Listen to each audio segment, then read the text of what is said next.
White House's aggressive effort to discredit a Florida congresswoman who criticized President Trump over a military condolence call ran into a new set of problems Friday when a video emerged showing that the chief of staff had made false claims about her. It marked the fifth day of a controversy that has raged since Trump attempted to deflect criticism of his handling of the deaths of 4 service members in an ambush in Niger. The ensuing debate has focused on attacks against Rep. Frederica S. Wilson DFLA, that have proved to be inaccurate but that the White House has refused to back away from, with the latest episode ensnaring Chief of Staff John F. Kelly, a decorated retired Marine general.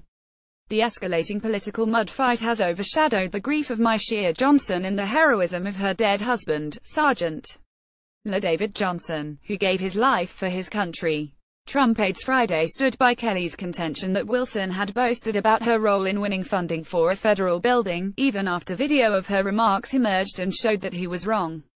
In a rare appearance before reporters a day earlier to defend Trump's calls to grieving military families, Kelly suggested that Wilson was like empty barrels making the most noise while recalling her appearance at a 2015 event that he attended to christen a new FBI complex in Miami.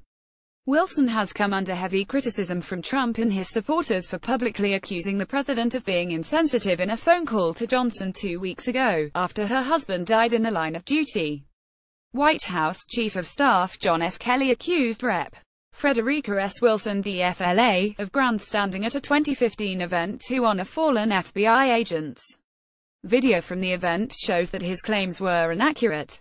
Jab in bots for The Washington Post, but video of Wilson's 9-minute speech at the 2015 event, posted by the Sun-Sentinel of Fort Lauderdale, shows that she spoke solely about her efforts to get the building named after 2 fallen FBI agents, praised the agents for their service and thanked colleagues in Congress from both parties.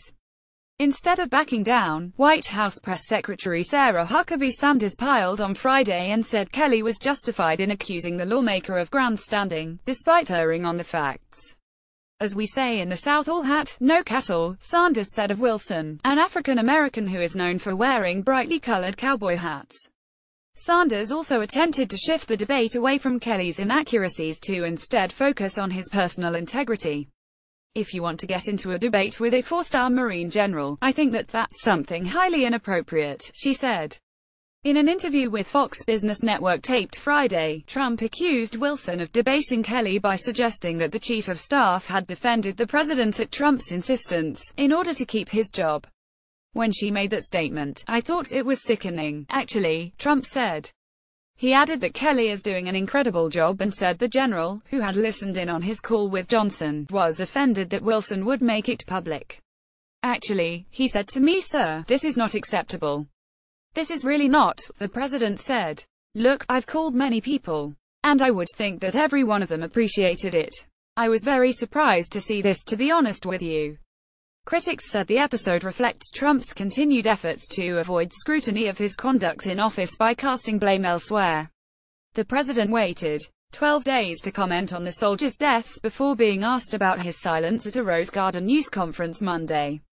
In defending himself, Trump erroneously accused former presidents of failing to call military families whose loved ones were killed in action. Trump later defended his claim by publicly disclosing that President Barack Obama had not called Kelly after his son, Robert, was killed in Afghanistan. Trump reportedly did not inform Kelly, who has resisted efforts to politicize his son's death, that he would make that information public. Kelly and his wife attended a 2011 event at the White House in honor of Gold Star families and were seated at First Lady Michelle Obama's table.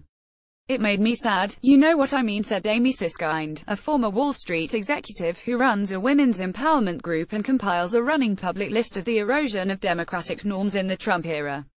Kelly is a good man, Siskind said. He takes a job as chief of staff to prevent World War III, but then he lets Trump use his son, unbeknown to him, to make a political point about Obama. And then he went out and defended him.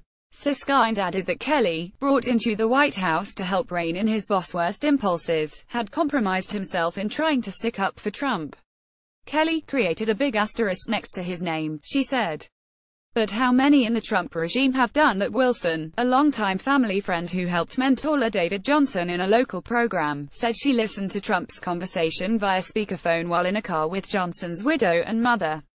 The congresswoman told reporters late Tuesday that Trump had told Myshia Johnson her husband must have known what he signed up for. She later said that Trump did not refer to LaDavid Johnson by name and that the conversation left the widow crying and shaken. Trump lashed out on Twitter the next morning, calling Wilson's account totally fabricated and stating that he had proof.